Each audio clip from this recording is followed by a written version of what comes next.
আমার স্বামী বিদেশ যাওয়ার জন্য কিছু টাকা ধার জন্য আমার ছোট দেবরের বাসায় গেলাম। আমার স্বামী আমাকে রেখে বাসায় ফিরে গেল। রাতে খাওয়া দাওয়া সেরে আমার দেবরকে টাকার কথা বললাম। আমার দেবর বলল, টাকা দিতে পারি, তবে একটা শর্ত আছে। বন্ধুরা, আমার স্বামী বিদেশ যাবার চেষ্টা করছে। ইদানিং মিস্ত্রি কাজ করে সংসারের ভরণ পোষণ চলে না। প্রতি মাসে কিছু পরিমাণ টাকা খরচ হয়ে যায়। বিগত 3 বছরে প্রায় 40,000 টাকা খরচ হয়ে গেছে। দিন দিন টাকার পরিমাণ বেড়েই চলেছে। চোখে মুখে সর্ষে ফুল দেখতে পেলাম। গ্রামের একজন প্রবাসী ভিসা দেওয়ার অফার দেয়। আমার স্বামী বিদেশ যাওয়ার ইচ্ছে জাগল। ভিসা বাবদ 3,20,000 টাকা মতো লাগবে, কিন্তু হাতে টাকাগুলি বলতে মোটেও নেই। উপায়ন্ত না দেখে আমার ভাসুর অমিতের মাধ্যমে ব্যাংক হতে বিভিন্ন মানুষের নামে 50,000 টাকা ম্যানেজ করা হলো। বাকি টাকার কোনো ব্যবস্থা কিভাবে করি, পথ পাচ্ছিলাম না। একদিন আমরা বসে আলোচনা করলাম যে শহরে আমার স্বামীর 2 জন মামাত ভাই থাকে, তাদের বাসায় গেলে কোনো সাহায্য পাওয়া যায় কিনা দেখা যেতে পারে। যেই ভাবা সেই কাজ। আমরা দিনক্ষণ ঠিক করে প্রথমে আমার দেবরের বাসায় গিয়ে উঠলাম। দেবর অবিবাহিত, সরকারি ভালো চাকরি করে ভালো মাইনে পায়। তাছাড়া ভালো আউট ইনকাম তার, সেজন্য কোনো অভাব নেই বললে চলে। সামনে বিয়ে করার প্ল্যান আছে বিধায় বিরাট আকারের একটি বাসা নিয়ে থাকে। আমরা বিকেলে দেবের বাসায় গিয়ে পৌঁছালাম। আমাদেরকে দেখে সে আশ্চর্য হয়ে গেল। সে বলল, আপনারা কোথায় হতে এলেন, কিভাবে এলেন, কি উদ্দেশ্যে এলেন? একসাথে অনেক প্রশ্ন করে আমাদেরকে বাসায় অভ্যর্থনা জানান। আমরা বাসায় ঢুকলাম, হাত মুখ ধুয়ে ফ্রেশ হলাম। দেবর বাড়ির সবার কথা জানতে চাইল, তাদের ও আমাদের বাড়ির সবার কথা তাকে জানালাম। আমরা যাওয়ার কিছুক্ষণের মধ্যে কাজের বুয়ার সাথে আমাদের সকলের জন্য রাতের খাবার তৈরির তাকে আদেশ দিয়ে দিল। আমাদের উদ্দেশ্যের কথা এখনই বললাম না, রাতে খাওয়া দাওয়া সেরে বলবো, প্ল্যান আছে। সন্ধ্যের সামান্য পরে আমার স্বামী বলল, আমি একটু আমার আরেক ভাইয়ের বাসা থেকে ঘুরে আসি, তারপর রাতে একসাথে খাওয়া দাওয়া করে কথা বলবো। দেবর বলল, রাতে ঠিক চলে আসবেন তো ভাইয়া? আমার স্বামী বলল, হ্যাঁ। তাহলে জানা শোনেন, যদি রাতে আপনি না আসেন আমি কিন্তু ভাবিকে আস্ত রাখব না বলে দিলাম। এই বলাতে আমরা 3 জনেই অট্টহাসিতে ভেঙে পড়লাম। আমার স্বামী চলে গেল। আমি আমার শিশু বাচ্চাকে খাওয়ালাম এবং তাকে ঘুম পাড়িয়ে দিলাম। আমরা দেবর ভাবি সোফায় বসে টিভি দেখছিলাম আর রাজ্যের নানা কথাতেই মশগুল হয়ে গেলাম। কথার ফাঁকে আমাদের উদ্দেশ্যের কথা বললাম। তোমার ভাই বিদেশ যেতে চায়, কিন্তু টাকার খুব অভাব, মোটামুটি টাকা জোগাড় করেছি, আরো 1 লাখ টাকা দরকার, তুমি দিতে পারবে ভাই? আমি কথাটা উপস্থাপন করলাম। দেবর বলল, এত টাকা আমি একসাথে এখনো দেখিনি বলে দুষ্টুমির ছলে সোফায় কাত হয়ে পড়ে গেল। অভিনয় করার দরকার নাই বলে আমি তাকে টেনে তুললাম। এরপর আমরা রাতের খাবার খেয়ে নিলাম। আমার স্বামী সেদিন রাতে বাসায় আসলো না। তার জন্য অপেক্ষা করে রাতে আমরা শুয়ে রইলাম। নতুন জায়গা, তেমন ভালো ঘুম হলো না। সকালে স্বাভাবিকভাবে নাস্তা সেরে নিলাম। আমার স্বামী আসলো, তাকে নাস্তা দিলাম। আমরা চলে যাবার প্ল্যান করলাম। তার আগে আবার একবার দেবকে টাকার কথা বললাম। দেবর বলল, টাকা জোগাড় করতে আমার সপ্তাহানেক সময় লাগবে। কখন লাগবে তোমাদের টাকা? আমি বললাম, আগামী 10 দিনের মধ্যে হলে আমাদের চলবে। আমার স্বামীর দিকে লক্ষ্য করে বলল, তাহলে আগামী সোমবার তুমি আবার এসো, আমি কিছু টাকা দিতে পারবো। বাকি টাকা তুমি অন্য কোথাও সংগ্রহ করতে পারো কিনা দেখ। আমার স্বামী কি যেন চিন্তা করলই। তারপর বলল, তাহলে আমি তোর ভাবিকে রেখে যাই। তুই যত তাড়াতাড়ি পারিস টাকা জোগাড় হলে তোর ভাবিকে পাঠিয়ে দিস, কেমন? আমি আপত্তি করলাম। আমার স্বামী আড়ালে নিয়ে আমাকে বলল, যদি আমরা কেউ সামনে না থাকি তাহলে সে যদি টাকার কথা ভুলে যাবে। আর তুমি এখানে থাকলে এমন কিছু ঘটবে না। তুমি এখানে থাকো, টাকা যে কোনো উপায়ে আমাদের পেতে হবে। আমি বাড়ি গিয়ে বাকি টাকা জোগাড় করতে হবে। আর তুমি বুঝিয়ে সুঝিয়ে বেশি টাকা নিতে পারবে কি না দেখবে। আমি রয়ে গেলাম। আমার স্বামী চলে গেল।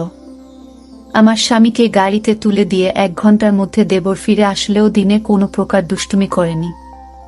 রাত হলো, সে রাতের কথা।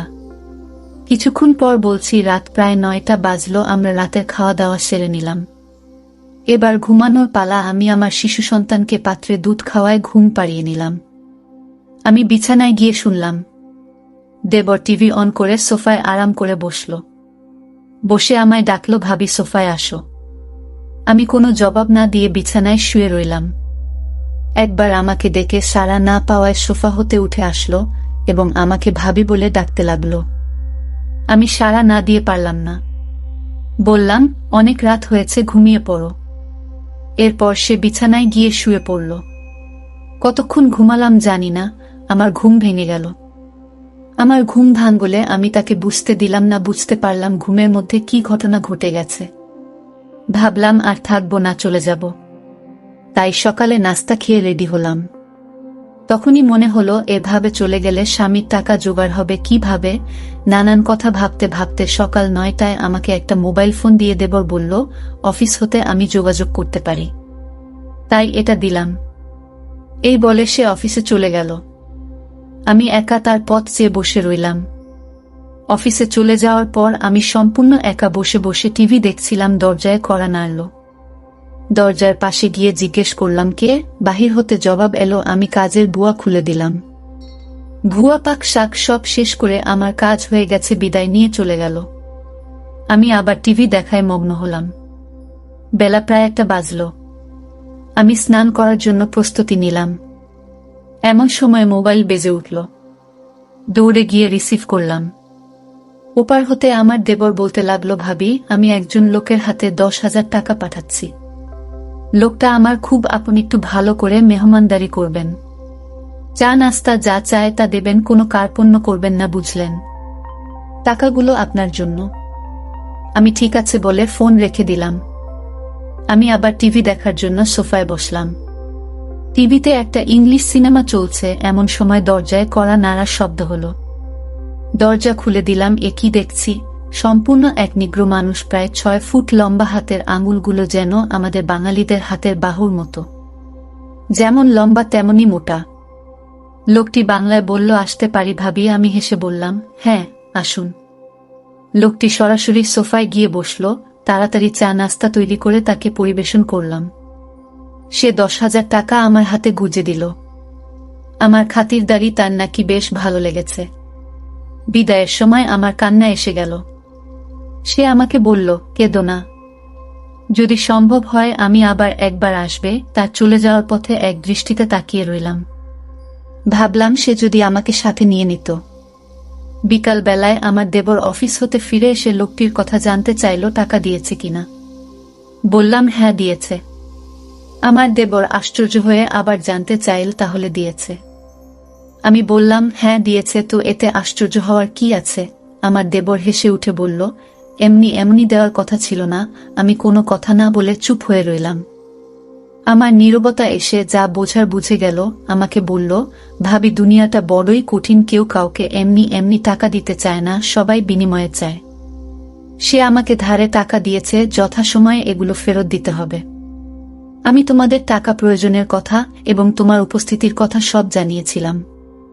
তুমি যদি দাদাকে যদি কিছু না বলো, তাহলে 1 থেকে 2 লাখ টাকা জোগাড় করে দেওয়া যাবে। শুধু দাদাকে বলবে সব টাকা আমি দিয়েছি। এতে টাকাও জোগাড় হয়ে যাচ্ছে। তখন ভাই বিদেশ যাওয়া নিশ্চিত হচ্ছে। আমি তার কথা নির্দেশ সব শুনছিলাম। উপদেশ শেষ করে আবার সম্মতি জানতে চাইলে আমি কোনো উত্তর না দিয়ে নীরব রইলাম। আমার চোখে ভেসে উঠতে লাগলো। আজকের লোকটির কথা কি নাম কে জানে, জিজ্ঞেস করা সম্ভব হয়নি। খ্রিস্টান না মুসলমান তাও জানা যায়নি। তবে হিন্দু নয় যে, সে ব্যাপারে নিশ্চিত। আমার দেবর আমার সম্মতি আবার স্পষ্ট করে জানতে চাইল। বললাম, আমি কি বলবো, তুমি যা ভালো মনে করে তাই করতে পারে। আমার সম্মতির লক্ষণ দেখে বলল, রাতে একজন মেহমানকে দাওয়াত করেছি। কিছুক্ষণ পর কাজের বুয়া আসলো। সে বিকেলে চা নাস্তা তৈরি করার পাশাপাশি রাতে রান্নাবান্না শেষ করে চলে গেল। কে আসছে, কেমন হবে, লোকটি মনের ভিতর একটা চঞ্চলতা কাজ করতে লাগলো। রাত 9টা বাজলেই আমি দেবরকে বললাম, খেয়ে নেবে না, মেহমানের জন্য অপেক্ষা করবে? বলল, না, মেহমান কে আসবে, চলো আমরা খেয়ে নিই। আমরা খেয়ে নিলাম। আমরা বসে বসে টিভি দেখছি। প্রায় রাত 10টা। দরজায় খটখট আওয়াজ শুনলাম। বুঝলাম মেহমান এসে গেছে। আমার দেবর দরজা খুলে দিল। মেহমান ঘরে ঢুকে জানতে চাইল তোমার ভাবি কই। দেবর বলল ভিতরে আছে। দুজনে একসাথে আমি যে ঘরে আছি সে ঘরে চলে গেল। দেবর তার সাথে আমাকে পরিচয় করিয়ে দিল। লোকটি দেবকে উদ্দেশ্য করে বলল, তোমার ভাবিকে তো দেখতে দারুণ লাগছে। আমি 1 মিনিট টিভির দিকে তাকিয়ে আছি। সকালে ঘুম হতে উঠে ফ্রেশ হলাম। তারপর দুজনে চা নাস্তা খেলাম। আমার দেবর সকাল 9টায় অফিসে রওনা হয়ে গেল। আজ কোনো মেহমান আসবে কিনা বলে গেল না। আমার কাছে গতকালের রেখে যাও তার মোবাইলটা কিন্তু আছে, হয়তো যোগাযোগ করবে, না করলে আরো ভালো। আজ বিশ্রাম নেওয়া দরকার। দেবর চলে যাওয়ার পর আমি বিছানায় শুলাম, কেমন জানি একা একা লাগছে। ভুয়া আসলো দরজায় নক করার সাথে সাথে আমি গিয়ে খুলে দিলাম। বুয়া তার কাজ ঘন্টা দেড়েকের মধ্যে শেষ করে চলে গেল। আমি আবার একা হয়ে গেলাম। ঘরের দরজার খিল মেরে দিয়ে বিছানায় শুয়ে পড়লাম। আজকের দিনের সব ঘটনা ভাবতে ভাবতে হঠাৎ মনে হলো দরজা খুলে কেউ যেন প্রবেশ করছে। ভাবলাম আমার দেবর হয়তো আজ তাড়াতাড়ি ফিরে এসেছে। বিছানা থেকে উঠলাম না, দেবের সাথে দুষ্টুমি করার জন্য ঘুমের ভান ধরে শুয়ে রইলাম। দেবর ঘরে ঢুকে দরজা বন্ধ করে দিল। আস্তে 1 পা 2 পা করে আমার ঘরে প্রবেশ করল। আমি আজ প্রতিজ্ঞা করলাম, আমি চোখ খুলব না। দেবরটা আমার ঘরে ঢুকে কোনো কথা বলল না। অনেকক্ষণ দাঁড়িয়ে থেকে যাতে করে আমি জেগে না উঠি। আমার কাছাকাছি বসো। চোখ খুলে আমি হতভম্ব হয়ে গেলাম। এ সম্পূর্ণ এক অপরিচিত এক লোক, আগে কখনো তাকে দেখিনি।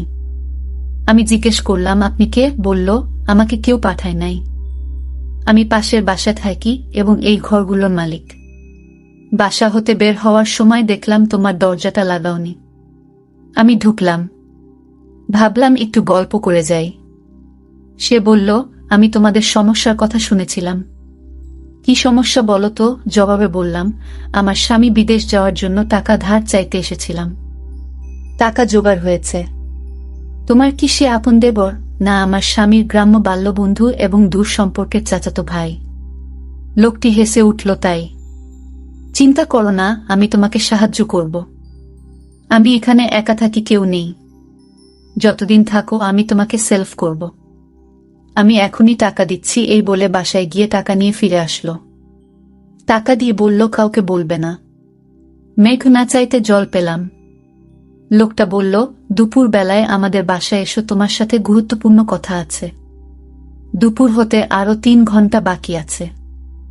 অপেক্ষা করতে করতে যখন 2টা বাজলো, আমি আস্তে আস্তে 1 পা 2 পা করে বাড়ির মালিকের ঘরের দরজায় গেলাম। দরজায় চোখ রাখলাম, কিছু দেখলাম না। দরজায় আস্তে করে টোকা দিলাম, কারো জবাব পেলাম না। দরজায় হাত দিতেই দরজা খুলে গেল। ভিতরে ঢুকে দেখলাম সে তার রুমে শুয়ে আছে। আমি তার পাশে গিয়ে দাঁড়ালাম। আমায় দেখে খুশিতে হেসে বলল, তুমি এসেছ। লোকটা বলল, তুমি দেখতে আমার বড় মেয়ের মতো। সে দেশের বাইরে থাকে। কয়েক বছর হলো সে বাসায় আসে না। নিজেকে একা একা লাগে। লোকটা বলল, তোমার এখানে আর থাকার দরকার নাই। তোমার যত টাকা লাগে সব আমি দিচ্ছি। দুনিয়াতে এখনো অনেক ভালো মানুষ আছে যারা কোনো বিনিময় চায় না।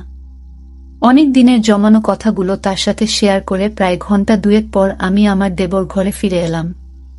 এভাবে আমার টাকা জোগাড় হয়ে গেলে দেবরকে বললাম, আমি চলে যেতে চাই। দেবর না বলল না।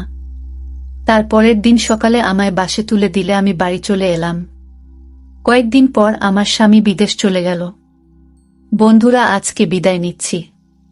গল্প ভালো লাগলে একটা লাইক দিয়ে বন্ধুদের সাথে শেয়ার করে দাও।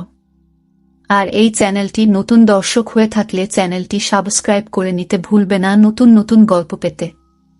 দেখা হবে আগামীকালের নতুন ভিডিওতে।